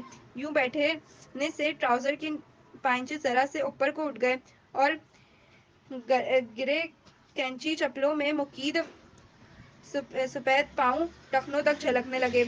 بیگم کریم کی مشفق سی آنکھوں میں ارم کو دیکھ کر پسندیدگی کی جھلک اتر آئی تھی۔ انہوں نے تائیدی انداز میں اپنے اسمارٹ سے بیٹے کو دیکھا، مگر وہ ارم کو نہیں بلکہ غور سے حیا کو دیکھ رہا تھا۔ اور بیٹا، آپ کیا کرتی ہو؟ بیٹے کو متوجہ نہ پا کر سنبھل کر ارم سے مخاطب ہوئی۔ جی ماسٹرز کر رہی ہوں، انگلش لٹریچر میں، ارم نے جھکی جھکی نگاہوں سے جواب دیا۔ تبھی حیا کو محسوس ہوا کہ وہ لڑکا مسلسل اسے دیکھ رہا ہے، ستائش یا ناپسندیدگی سے نہیں بلکہ غور سے، جانچتی پرکھتی نظروں سے۔ دفعتاً اس نے پاکٹ سے اپنا بلیک بیری موبائل نکالا اور خاموشی سے سر جھکائے بٹن پریس کرنے لگا۔ خواتین آپس میں گفتگو میں مصروف تھیں، مگر حیا کچھ عجیب سا محسوس کر رہی تھی، کھنکیوں سے اسی کو دیکھ رہی تھی جو اپنے فون پہ جھکا تھا۔ تبھی ہولے سے اس کے موبائل سے "مائی نیم از شیلا" کی آواز گونجی، جسے اس نے فوراً بند کر دیا، مگر وہ سن چکی تھی۔ شیلا کے ساتھ شادیوں کا مخصوص شور بھی محسوس ہوا اور ارم نے بھی شاید کچھ سنا تھا۔ تبھی چونک کر گردن اٹھائی اور پھر قدرے سبکی سے واپس جھکا دی۔ حیا کو اپنی جان جسم سے نکلتی ہوئی محسوس ہوئی تھی۔ کیا دنیا اتنی چھوٹی تھی؟ وہ اب موبائل پہ کچھ دیکھ رہا تھا، کبھی اسکرین پہ دیکھتا، کبھی حیا اور ارم کے چہروں پہ نگاہ ڈالتا۔ صاف ظاہر تھا کہ وہ کچھ ملانے کی صحیح کر رہا تھا۔ یقین دہانی، تصدیق، ثبوت، سب صاف ظاہر تھا۔ پھر ایک دم وہ اٹھا اور تیزی سے کمرے سے نکل گیا۔ ایک شرمندہ سی خاموشی نے سارا ماحول کو گھیر لیا۔ حیا نے سر جھکا دیا۔ اسے اپنا دل ڈوبتا ہوا محسوس ہوا تھا۔ وہ بہت بے چین سی بیٹھی تھی، پاؤں اوپر صوفے پہ سمیٹے، ہاتھ میں ریموٹ پکڑے وہ جھنجھلائی ہوئی سی چینل بدل رہی تھی، مضطرب، بے بس، پریشان۔ اسمارٹ ٹی وی کی اسکرین پہ پورے میوزک کے ساتھ اشتہار چل رہا تھا۔ وہ غائب دماغی سے اسکرین کو دیکھ رہی تھی، جہاں موبائل کمپنی کے لوگو کے ساتھ "غیر تصدیق شدہ سم کا استعمال قانوناً جرم ہے، PTA" لکھا آ رہا تھا۔ جانے کا پاز کا بٹن اس سے دبا اور وہ اشتہار وہیں رک گیا۔ وہ اتنی دور پھٹکی ہوئی تھی کہ پلے بھی نہ کر سکی۔ دفعتاً دروازے میں فاطمہ بیگم کی شکل دکھائی دی۔ وہ تھکی تھکی سی اندر داخل ہو رہی تھیں۔ حیا ریموٹ پھینک کر تیزی سے اٹھی۔ کیا بات تھی؟ سائمہ تائی نے کیوں بلوایا تھا؟ وہ بے چینی سے ان کے قریب آئی۔ ارم کے رشتے کے لیے جو لوگ اس روز آئے تھے، وہ نڈھال سی کہتی صوفے پہ بیٹھی۔ ہاں، کیا ہوا انہیں؟ وہ دھک دھک کرتے دل کے ساتھ ان کے نزدیک بیٹھی۔ انہوں نے انکار کر دیا ہے، حالانکہ رشتہ مانگ چکے تھے، اور حیا کا دل بہت اندر تک ڈوب کر ابھرا تھا۔ کیوں انکار کر دیا؟ اس کو اپنا سانس رکتا ہوا محسوس ہو رہا تھا۔ کوئی وجہ نہیں بتاتے، بس ایک دم پیچھے ہٹ گئے ہیں۔ سائمہ بھابھی بہت اپسیٹ تھیں، مگر کچھ تو کہا ہوگا۔ بس یہی کہا ہے کہ ہم کسی آزاد خیال اور بے پردہ لڑکی کو بہو بنا کر اپنی عاقبت نہیں خراب کرنی۔ وہ متحیر سی رہ گئی۔ چند روز قبل سنا تائی کا فقرہ سماعت میں گونجا تھا، جب فرقان نے سختی کی کہ بھلا ایسی بے پردہ اور آزاد خیال لڑکی کو اپنی بہو بنا کر ہم نے اپنی آخرت بگاڑنی ہے کیا؟ تب کہیں جا کر وہ مانا۔ کیا اس کو مکافات عمل کہتے ہیں؟ کیا دوسروں کی بیٹیوں پہ انگلیاں اٹھانے والوں کے اپنے گھروں پہ وہی انگلیاں لوٹ کر آتی ہیں؟ اتنی جلدی بدلے ملتے ہیں؟ مگر وہ خوش نہیں ہو پائی۔ اگر بات کھل جاتی تو اصل بدنامی تو اس کے حصے میں آتی۔ ارم کو شاید اس کی ماں حیا نے اسے بگاڑا ہے کہہ کر درمیان سے نکال لیتی، اور بات تو اب بھی کھل سکتی تھی۔ وہ ویڈیو تو اب بھی انٹرنیٹ پہ موجود تھی۔ خیر، ارم کو کون سی رشتوں کی کمی ہے؟ فاطمہ بیگم اٹھ کر کچن میں چلی گئی تھی اور وہ صوفے پہ گر سی گئی۔ ٹی وی کی اسکرین پہ وہ اشتہار ابھی بھی رکا ہوا تھا۔ وہ بس خالی خالی نگاہوں سے اسے دیکھ رہی تھی۔ غیر تصدیق شدہ سم کا استعمال قانوناً جرم ہے، PTA۔ اب شاید ارم کے لیے کوئی اور رشتہ نہ آئے، یا آئے بھی تو یہی ہوگا جو استوا ہوا ہے۔ وہ ہر کوئی اسی طرح تو نہیں ہوگا نا کہ بات دبا جائے۔ کسی نے تو منہ پہ ساری بات کر دی تو خدایا، اوہ کدھر جائے وہ؟ غیر تصدیق شدہ سم کا استعمال قانوناً جرم ہے، PTA۔ وہ بے خیالی سے اسے تکتی، سوچوں کی الجھن سے نکل کر ایک دم چونکی۔ غیر تصدیق شدہ سم کا استعمال قانوناً جرم ہے، PTA۔ بجلی کا ایک کوندہ سا اس کے ذہن میں لپکا تھا۔ اوہ خدایا، یہ خیال اسے پہلے کیوں نہیں آیا؟ وہ ایک جھٹکے سے اٹھی اور باہر کو لپکی۔ ارم! وہ بہت جوش سے چلاتے ہوئے حیا نے اس کے کمرے کا دروازہ کھولا۔ ارم موبائل پکڑے بیڈ پہ بیٹھی تھی۔ دروازہ کھلنے پر گڑبڑا کر موبائل سائڈ پہ رکھا کیا ہوا؟ ساتھ ہی ارم نے اپنا موبائل الٹا کر دیا تاکہ اسکرین چھپ جائے۔ سنو، وہ تبھی اسے رشتے والی بات یاد آئی۔ او آئی ایم سوری، ان لوگوں نے رشتے سے انکار کر دیا۔ وہ تو ویڈیو دیکھ کر کرنا ہی تھا۔ خیر جانے دو، اچھا ہی ہوا۔ وہ مطمئن تھی۔ حیا کو حیرت ہوئی مگر وہ وقت حیرت ظاہر کرنے کا نہیں تھا۔ وہ جلدی سے اس کے پاس آ بیٹھی۔ ارم میری بات سنو، تم نے کبھی موبائل کنیکشنز کے اشتہاروں کے بارے میں وہ عبارت پڑھی ہے کہ غیر تصدیق شدہ سم کا استعمال جرم ہے؟ ہاں تو کیا تمہیں معلوم ہے کہ سم رجسٹر کروانا کیوں ضروری ہوتا ہے؟ کیوں؟ تاکہ کوئی سم کا غلط استعمال نہ کر سکے، چاہے وہ دہشت گردی کی واردات میں ہو یا کسی کو رانگ کالز کرنے میں۔ یہ سب سائبر کرائم کے تحت آتا ہے۔ Cyber crime? ارم نے پلکیں جھپکائیں۔ ہاں، اور ہر سائبر کرائم پاکستان ٹیلی کمیونیکیشن اتھارٹی کو رپورٹ کیا جا سکتا ہے۔ کیا کہہ رہی ہو حیا؟ مجھے کچھ سمجھ نہیں آ رہا۔ ارم، ہماری پرسنل ویڈیو انٹرنیٹ پہ ڈال دینا بھی تو ایک سنگین جرم ہے۔ سائبر کرائم، ہم اس کو رپورٹ کر سکتے ہیں۔ تمہارا دماغ ٹھیک ہے؟ وہ فوراً بتکی۔ اگر کسی کو پتہ چل گیا تو؟ پتہ تو تب چلے گا جب ہم اس ویڈیو کو وہیں رہنے دیں گے۔ 4 دن سے میں سولی پہ لٹکی ہوں، اب اس مسئلے کو ختم ہو جانا چاہیے۔ مگر ہم کس کو رپورٹ کریں گے؟ وہ نیم رضامند ہوئی تو حیا نے جھٹ اپنا موبائل نکالا۔ پی ٹی اے کو۔ دروازہ بند کرو، میں اپنے کنیکشنز کی ہیلپ لائن سے پی ٹی اے کا نمبر نکال دیتی ہوں۔ ارم دوڑ کر دروازہ بند کرائی اور حیا نمبر ملانے لگی۔ پی ٹی اے کی ہیلپ لائن کا نمبر آسانی سے مل گیا، مگر آپریٹر نے نہایت شائستگی سے یہ کہہ کر معذرت کر لی کہ اس قسم کا سائبر کرائم کسی انٹیلیجنس ایجنسی کے سائبر کرائم سیل کو رپورٹ کرنا ہوگا۔ حیا نے اس سے ملک کی سب سے بڑی سرکاری سویلین ایجنسی کے سائبر کرائم سیل کا ای میل ایڈریس لے تو لیا، مگر اب وہ متذبذب بیٹھی تھی۔ یہ انٹیلیجنس ایجنسی والے خطرناک لوگ ہوتے ہیں ارم، مگر اب یہ کرنا تو ہے نا؟ اور واقعی کرنا تو تھا۔ ارم نے لیپ ٹاپ کھولا اور پھر بہت بحث و تمہیز کے بعد انہوں نے ایک کمپلین لکھی اور اس پتے پہ بھیج دی جو پی ٹی اے سے ان کو ملا تھا۔ بمشکل 10 منٹ ہی گزرے تھے کہ حیا کا موبائل بجا۔ اس نے موبائل اٹھا کر دیکھا، چمکتی اسکرین پہ انگریزی میں پرائیویٹ نمبر کالنگ لکھا آ رہا تھا۔ ساتھ کوئی نمبر وغیرہ نہیں تھا۔ اس کے موبائل پہ نام اور نمبر دونوں نظر آتے تھے، اور اسے نہیں یاد تھا کہ کبھی کوئی نمبر اس نے پرائیویٹ نمبر کے نام سے محفوظ کیا ہو، اور عجیب بات تو یہ تھی کہ نمبر تو سرے سے آ ہی نہیں رہا تھا۔ یہ کون ہو سکتا ہے؟ اس نے اچنبھے سے موبائل کان سے لگایا۔ ہیلو۔ دوسری جانب ذرا دیر خاموشی کے بعد ایک بھاری گمبھیر آواز سنائی دی۔ السلام علیکم مس حیا سلیمان۔ جی آپ کون؟ میں میجر احمد بات کر رہا ہوں، سائبر کرائم سیل سے۔ آپ نے ہماری ایجنسی کو رپورٹ کی ہے، ہمیں ابھی آپ کی کمپلین موصول ہوئی ہے۔ وہ جو بھی تھا بہت خوبصورت بولتا تھا، گہرا، گمبھیر مگر نرم لہجہ، جس میں ذرا سی شناسی بھری تپش تھی، گرم اور سرد کا امتزاج۔ مگر میجر احمد، میں نے کمپلین میں اپنا نمبر تو نہیں لکھا تھا، وہ دھک دھک کرتے دل کے ساتھ ہی کہہ رہی تھی۔ ارم بھی حیرت بھرے خوف سے اسے دیکھ رہی تھی۔ جواباً وہ دھیرے سے ہنس دیا۔ نمبر تو بہت عام سی چیز ہے مس سلیمان، میں تو آپ کے بارے میں بہت کچھ جانتا ہوں۔ کیا؟ یہی کہ آپ سلیمان اصغر کی بیٹی ہیں، آپ کے والد کی ایک کنسٹرکشن کمپنی ہے، آپ کا بھائی روہیل جارج میسن یونیورسٹی میں زیر تعلیم ہے، خود آپ انٹرنیشنل اسلامک یونیورسٹی میں ایل ایل بی آنرز شریعہ لاء کے 5ویں سال میں ہیں۔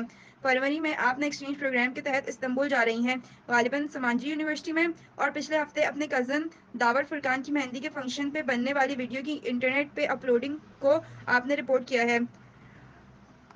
Is that right ma'am? وہ جو دم بخود سی سننے جا رہی تھی بمشکل بول پائی۔ جی وہی ویڈیو۔ اب آپ کیا چاہتی ہیں؟ یہی کہ آپ اس ویب سائٹ سے یہ ہٹا دیں۔ اس کی آواز میں بہت منت بھر آئی تھی۔ اوکے، اور کچھ؟ اور جن لوگوں کے پاس اس کی سی ڈی ہے وہ بھی۔ آگے اس کا گلا رن گیا تھا، احساس توہین سے کچھ بولا بھی نہیں گیا۔ میں شہر کے ایک بندے سے وہ ویڈیو نکلوا لوں گا، آپ بے فکر رہیے۔ اور اسے لگا منو بوجھ اس کے اوپر سے اتر گیا ہو۔ Thank you major Ahmed. اس کے انداز سے ظاہر تھا کہ وہ فون رکھنے ہی والی تھی کہ وہ کہہ اٹھا، تھینک یو تو آپ تب کہیں گی جب میں آپ کا یہ کام کر دوں، اور اس کام کو محض شروع کرنے کے لیے بھی مجھے آپ کا تعاون چاہیے۔ کیسا تعاون؟ مدام، آپ کو ذرا سی تکلیف کرنی ہوگی، آپ کو اس ویڈیو کی باقاعدہ رپورٹ کرنے کے لیے میرے آفس آنا ہوگا۔ کیا؟ نہیں، میں نہیں آ سکتی، وہ پریشانی سے ہلکا گئی۔ ارم بھی فکرمندی سے اس کا چہرہ دیکھنے لگی تھی۔ تو پھر تو یہ کام نہیں ہو پائے گا، ایسے اسٹیپس فون پہ نہیں لیے جاتے۔ اسے لگا کہ وہ محفوظ سا مسکرا رہا تھا۔ میں مگر نہیں آ سکتی۔ وہ کیسے آ سکتی تھی؟ کسی کو پتہ چل جاتا تو کتنی بدنامی ہوتی۔ آپ کو آنا پڑے گا، میں گاڑی بھیج دیتا ہوں۔ نہیں، اچھا خدا حافظ۔ اس نے جلدی سے فون بند کر دیا۔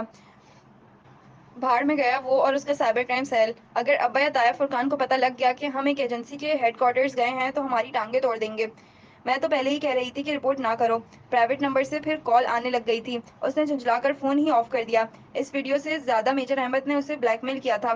یہ خیال پھر پورا دن اس کے ذہن میں گونجتا رہا تھا۔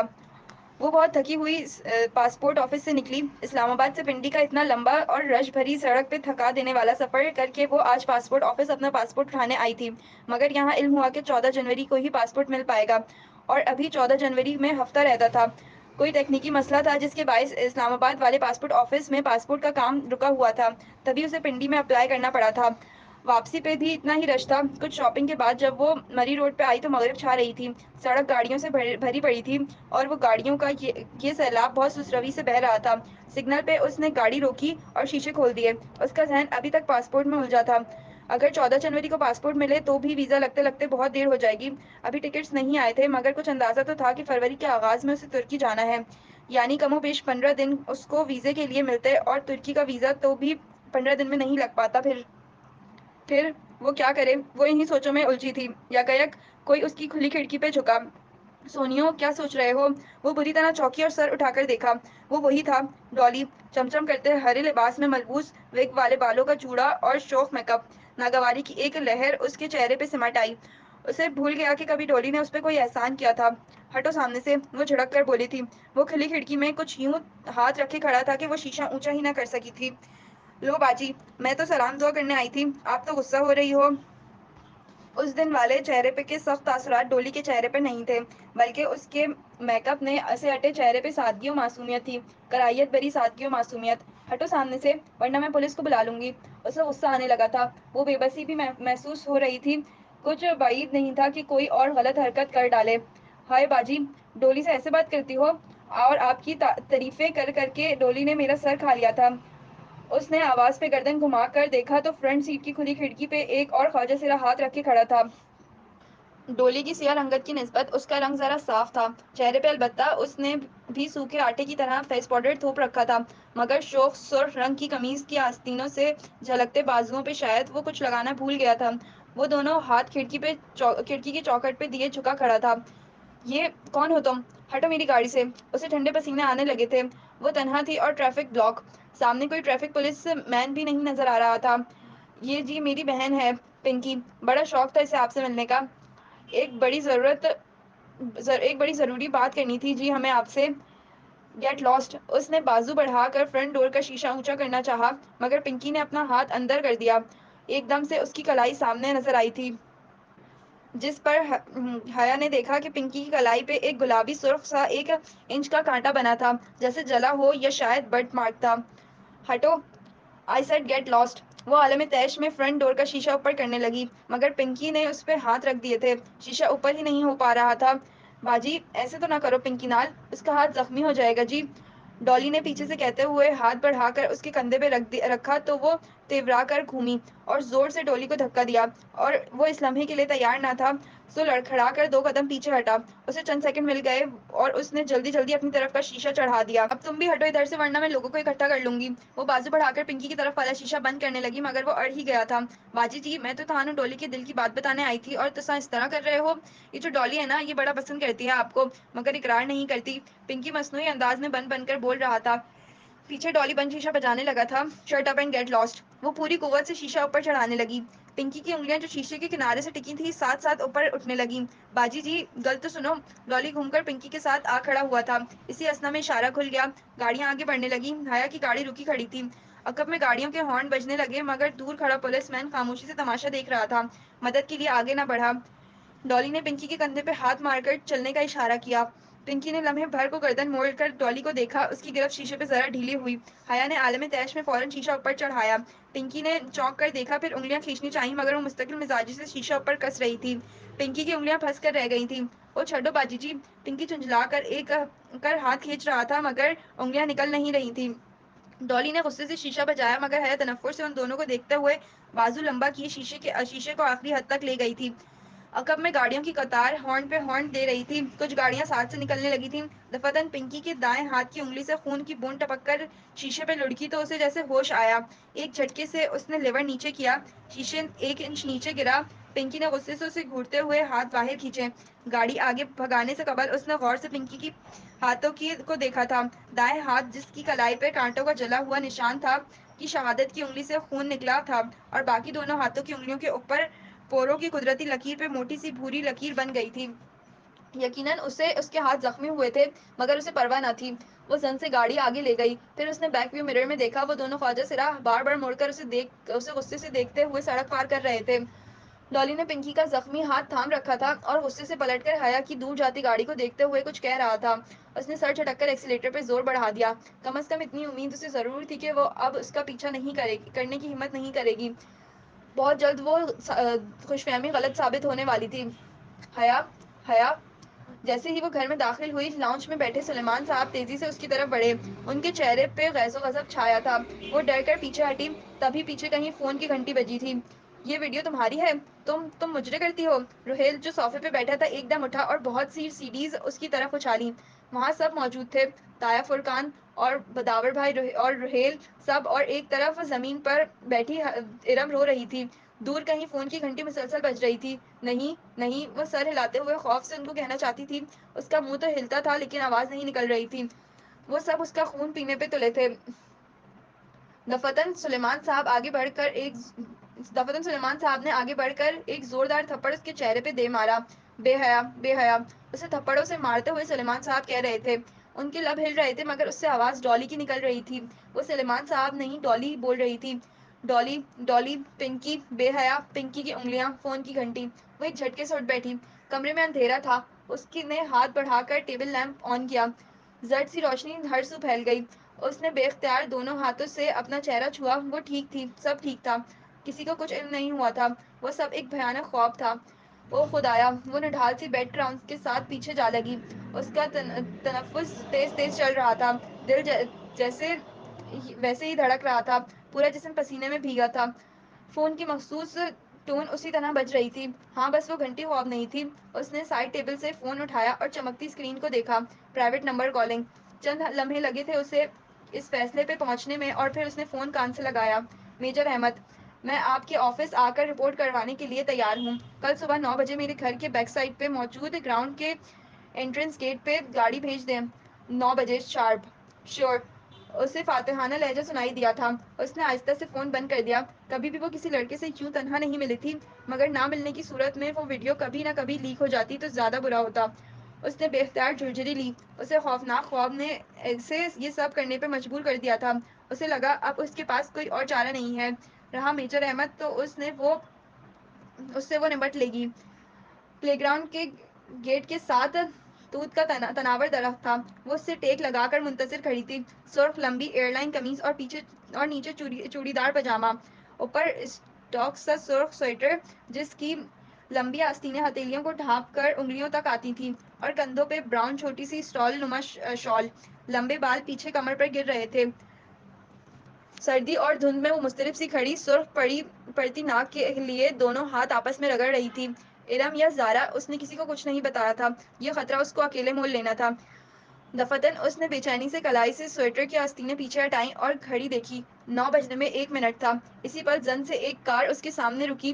سیاہ پرانی مرسیڈیز اور کسی بت کی طرح سامنے سیٹ میں دیکھتا ڈرائیور.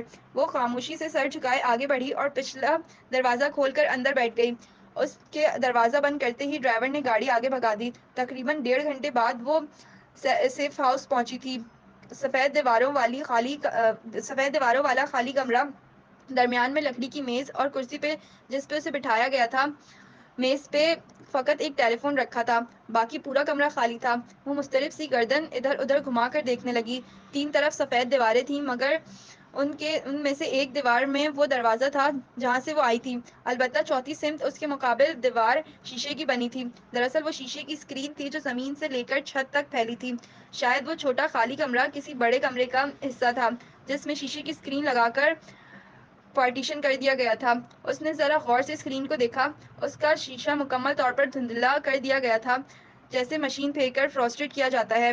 اسے دھندلے شیشے کے اس پار ایک دھندلا سا منظر تھا.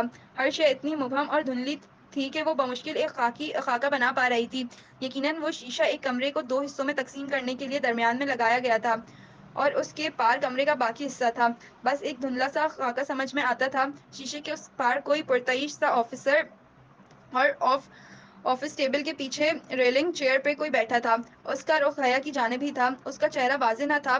بس ایک دھندلی سی آؤٹ لائن ہی بنتی تھی. خاکی یونیفارم سر پہ کیپ ٹیک لگا کر کرسی پہ بیٹھا، میز پہ رکھی ہوئی چیز انگلیوں سے گھماتا۔ وہ کس طرف دیکھ رہا تھا وہ فیصلہ نہ کر پائی۔ اس کا رخ تو سامنے حیا کی جانب ہی تھا، شاید دیکھ بھی اسی کو رہا تھا، مگر اس کی آنکھیں واضح نہ تھیں۔ واضح تھی تو بس ایک چیز، اس آفیسر کے گندمی چہرے کے دائیں طرف والے آدھے حصے پہ ایک بدنما سی کالک جیسے آدھا چہرہ جھلس گیا ہو۔ دفعتاً وہ شخص آگے کو جھکا اور میز سے کچھ اٹھا کر کان سے لگایا، غالباً فون کا ریسیور۔ ٹرن ٹرن، یکدم حیا کے سامنے میز پہ رکھا فون بجنے لگا۔ وہ چونکی، فون مسلسل بج رہا تھا۔ کیا وہ شخص اسے کال کر رہا تھا؟ اس نے دھڑکتے دل سے ریسیور اٹھایا اور کان سے لگایا۔ ہیلو، السلام علیکم مس حیا سلیمان، دس از میجر احمد۔ وہی بھاری نرم سا خوبصورت لہجہ۔ وعلیکم السلام۔ وہ فون ہاتھ میں پکڑ کر کان پہ رکھے یک ٹک سامنے اسکرین کو دیکھ رہی تھی، جس کے پار آدھے جھلسے چہرے والا آفیسر فون تھامے بیٹھا تھا۔ کیا وہی میجر احمد تھا؟ میں امید کرتا ہوں کہ ہم نے آپ کو زیادہ تکلیف نہیں دی۔ جی۔ اس کو گھٹن محسوس ہونے لگی تھی۔ میرے سامنے لیپ ٹاپ پہ تمام سسٹم کھلا ہے، مجھے ایک کلک کرنا ہے اور آپ کی ویڈیو صفحہ ہستی سے یوں مٹ جائے گی جیسے کبھی بنائی ہی نہ گئی تھی۔ دیوار کے پار اس دھندلے منظر میں بیٹھے اس آفیسر کے سامنے بھی ایک لیپ ٹاپ کھلا پڑا تھا۔ تو میجر احمد تھا، مگر سامنے کیوں نہیں آتا تھا؟ اور شہر کے ایک ایک بندے میں سے میں نے یہ ویڈیو نکلوا چکا ہوں۔ بولیے حیا، میں کلک کر دوں؟ اور وہ رپورٹ؟ سمجھے وہ درج ہو گئی۔ اسے لگا وہ مسکرایا تھا۔ مگر آپ نے کہا تھا کہ مجھے رپورٹ کے لیے غلط کہا تھا، ایکسکیوز بنایا تھا۔ بعض اوقات بہانے بنانے پڑتے ہیں، تب جب مزید صبر نہیں ہوتا، سمجھی؟ فون کو جکڑا اس کا ہاتھ پسینے میں بھیگ چکا تھا۔ یہ شخص اتنی عجیب باتیں کیوں کر رہا تھا؟ آپ کلک کر دیں، بمشکل وہ کہہ پائی۔ وہ شخص جھکا، شاید بٹن دبانے، اور پھر واپس پیچھے ہو کر بیٹھا۔ کر دیا۔ Okay, thank you major Ahmed. اس کا گلا روننے لگا تھا۔ ایک بات پوچھوں؟ جی۔ کیا یہ ویڈیو جعلی تھی؟ نہیں تھی تو اصلی۔ تو آپ اتنا ڈر کیوں رہی تھی؟ ظاہر ہے یہ ہماری فیملی ویڈیو تھی اور شادیوں پہ ڈانسز کی ویڈیو ہم نہیں بنواتے۔ کیوں؟ وہ پے در پے سوال کر رہا تھا۔ کیا مطلب کیوں؟ شادیوں کی ویڈیوز سرکولیٹ ہوتی ہیں ہر جگہ، کیا اچھا لگتا ہے ہماری ڈانس کی ویڈیوز پرائے لوگ دیکھیں؟ مگر پرائے لوگ لائیو دیکھ سکتے ہیں۔ غالباً اس ویڈیو میں مجھے ویٹرز، مووی میکر اور ڈی جے نظر آ رہے تھے، وہ بھی تو پرائے مرد ہیں نا؟ میں سمجھ نہیں پایا کہ اگر آپ اس طرح رقص کرنے کو صحیح سمجھتی ہیں تو ویڈیو کے باہر نکلنے پر پریشان کیوں تھیں، چاہے movie maker, waiter, DJ دیکھیں یا انٹرنیٹ پہ موجود مرد، بات تو ایک ہی ہے۔ اور اگر آپ اس کو غلط سمجھتی ہیں تو آپ نے یہ کیا ہی کیوں؟ میں آپ کے سامنے جواب دہ نہیں ہوں، وہ درشتی سے بولی تو چند لمحوں کی خاموشی چھا گئی۔ ٹھیک کہا آپ نے، خیر۔ اس نے ایک گہری سانس لی۔ ایک بات پوچھوں؟ پوچھیے۔ اب کہ اس کی آواز میں اجنبیت در آئی تھی۔ کبھی کوئی آپ کے لیے جنت کے پتے توڑ کر لایا ہے؟ ہم دنیا والوں نے جنتیں کہاں دیکھی ہیں میجر احمد؟ اس کے چہرے پہ تلخی رقم تھی۔ تبھی تو ہم دنیا والے جانتے ہی نہیں کہ جنت کے پتے دکھتے کیسے ہیں۔ کبھی کوئی آپ کو لا کے دے تو انہیں تھام لیجیے گا، وہ آپ کو رسوا نہیں ہونے دیں گے۔ اس کے چہرے کی تلخی سکوت میں ڈھلتی گئی۔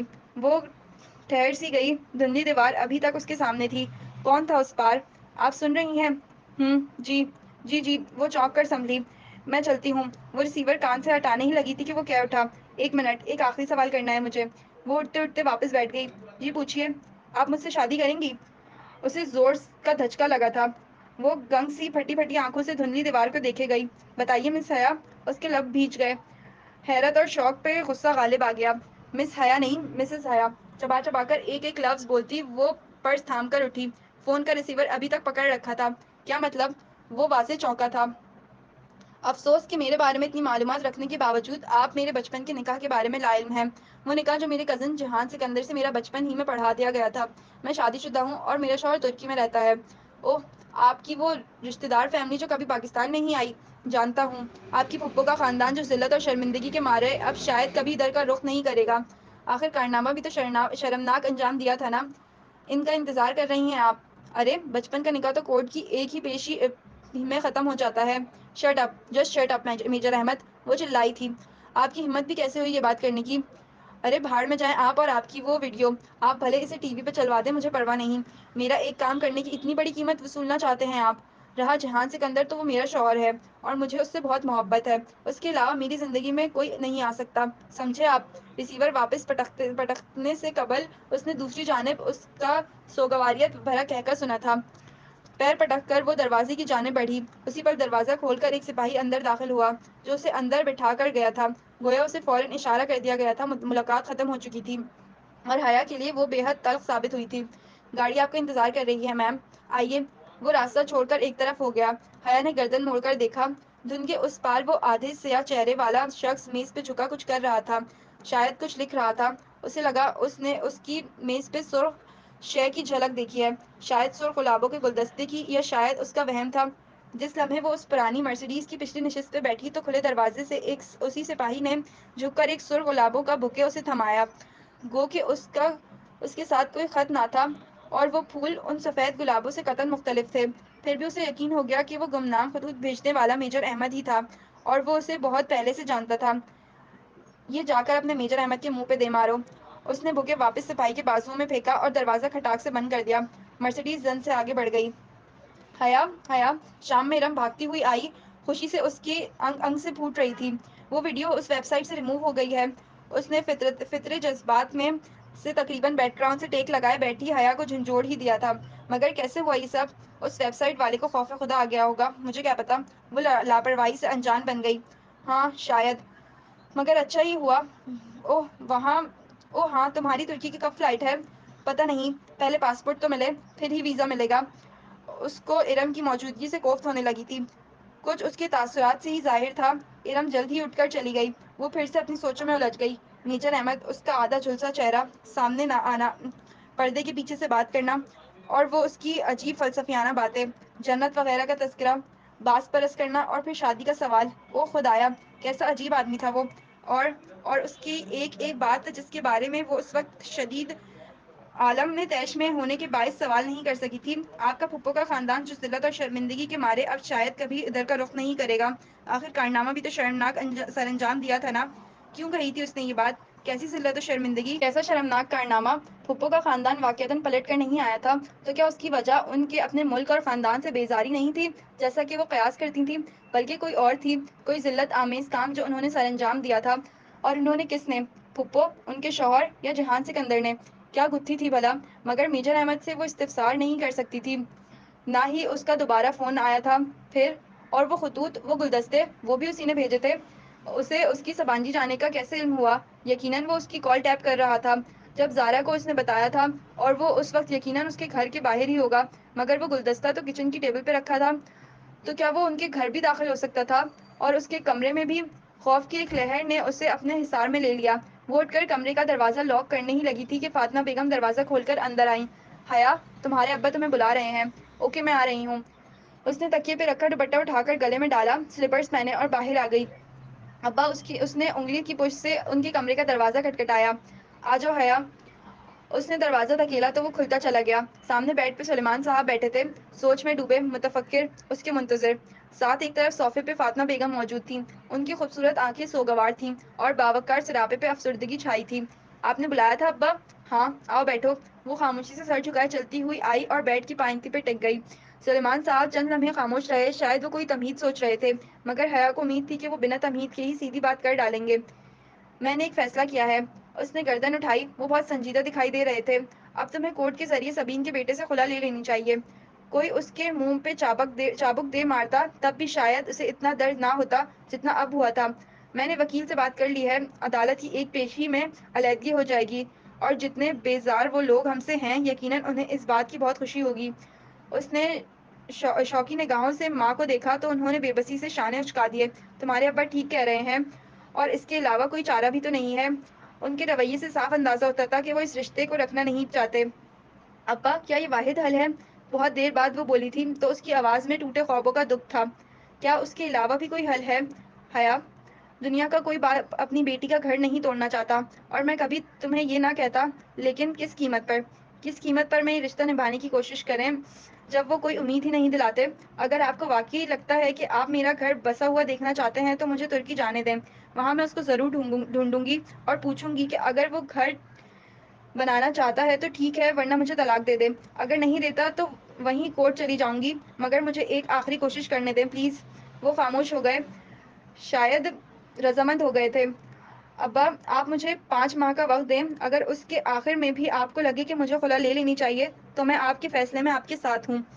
وہ اٹھی اور پھر بنا کچھ کہے کمرے سے نکل گئی۔ وہ خپتی لڑکیوں سے کلاس کے باہر ہی مل گئی تھی۔ وہ فائلیں سنبھالتی باہر جا رہی تھی جب اس نے حیا کو روک لیا۔ سنیں مس سلیمان، وہ جیسے مجبوراً اسے مخاطب کر رہی تھی۔ حیا نے کوف سے پلٹ کر دیکھا، وہاں خدیجہ رانا کھڑی تھی، آنکھوں پہ بڑا سا چشمہ لگائے، بالوں کی اونچی پونی باندھے، سینے پہ فائلیں لگائے۔ ڈی جے، جسے ڈی جے صرف اس کی فرینڈز کہا کرتی تھیں اور وہ اس کی فرینڈ نہ تھی نہ بننا چاہتی تھی۔ جی خدیجہ، بادل ناخواستہ اس نے ذرا مروت سے جواب دیا۔ آپ نے ویزا کے لیے اپلائی کر دیا ہے؟ دراصل میم فرخندہ نے کہا تھا کہ ہم دونوں کو جلد از جلد ویزا کے لیے اپلائی کرنا چاہیے، کیونکہ فروری کے پہلے ہفتے میں ہم نے سبانجی کو جوائن کرنا ہے اور آج 13 تاریخ ہے۔ ہمارے پاس بس 15 دن ہے اور ترکی کا ویزا کبھی 15 دن میں نہیں لگا کرتا۔ وہ پریشانی سے تیز تیز بولے جا رہی تھی۔ اس کی بات کچھ ایسی تھی کہ حیا کو سنجیدہ ہونا پڑا، ورنہ ابھی تک تو وہ ابا کی کہی گئی باتیں سوچ رہی تھی۔ اوہ، تو تب ہمیں کیا کرنا چاہیے؟ کل لازماً ٹرکش ایمبیسی جا کر ویزے کے لیے اپلائی کرنا چاہیے۔ آپ کو پتہ ہے ٹرکش ایمبیسی کا عجیب سا رول ہے کہ ہر روز سب سے پہلے آنے والے 15 امیدواروں کا ہی انٹرویو ہوتا ہے۔ ایمبیسی صبح 7 بجے کھل جاتی ہے اور وہاں لوگوں کی لائن لگی ہوتی ہے، مگر ہم 1 منٹ بھی لیٹ ہوئے تو وہ ہمیں اگلے دن پہ ڈال دیں گے۔ آپ سن رہی ہیں نا؟ جی۔ اس نے غائب دماغی سے سر ہلایا۔ پتہ نہیں وہ کیا بولے جا رہی تھی۔ آپ مجھے اپنا نمبر لکھوا دیں تاکہ ہم کوآرڈینیٹ کر سکیں۔ اس نے بے دلی سے اپنا نمبر لکھوا دیا۔ خدیجہ اسے اپنے فون پہ نوٹ کرتی گئی۔ ٹھیک ہے، کل صبح 6:30 بجے آپ ڈپلومیٹک اینکولیٹ پہنچ جائیے گا، میں وہیں ہوں گی۔ اس نے اچھا کہہ کر جان چھڑانے والے انداز سے سر ہلایا۔ اور پلیز دیر مت کیجیے گا، یہ نہ ہو کہ آپ کی وجہ سے میرا بھی ویزا جائے۔ مس سلیمان، وہ ناک چڑھا کر یہ چتا گئی کہ آخر وہ بھی خدیجہ رانا ہے۔ کیا کمپنی ملی ہے مجھے، اف۔ وہ پیر پٹک کر آگے بڑھ گئی۔ ابا کی باتوں نے تو اتنا ڈپریسڈ کیا تھا کہ اب اس وقت ویزا وہ آخری چیز تھا جس کے بارے میں وہ سوچ سکتی تھی۔ رات کی تاریکی کو دکانوں کے شیشے کی دیواروں سے جھلکتی روشنیاں روشن کیے ہوئے تھیں۔ زرد روشنیوں کا عکس سامنے لمبی سیدھی سڑک پہ بھی پڑا تھا، جس کے ایک اطراف پارکنگ کی گاڑیوں کی لمبی قطار تھی، دوسری طرف ایک چھوٹا سا چبوترا بنا تھا۔ چبوترے پہ دن میں بک فیئر اسٹال لگا کرتا تھا، آج کل وہ بند تھے۔ یہ جنس اوپر تھا اور وہ اس وقت زرد روشنیوں کے عکس سے چمکتی سڑک پہ چل رہی تھی۔ سیاہ جیکٹ کی جیبوں میں ہاتھ ڈالے، شانوں پہ پھسلتے لمبے بال لیے وہ سر جھکائے خود فراموشی کے عالم میں قدم اٹھا رہی تھی۔ ابا اور اماں کی کہی گئی باتیں دل و دماغ میں گونج رہی تھیں۔ جہان سکندر کون تھا؟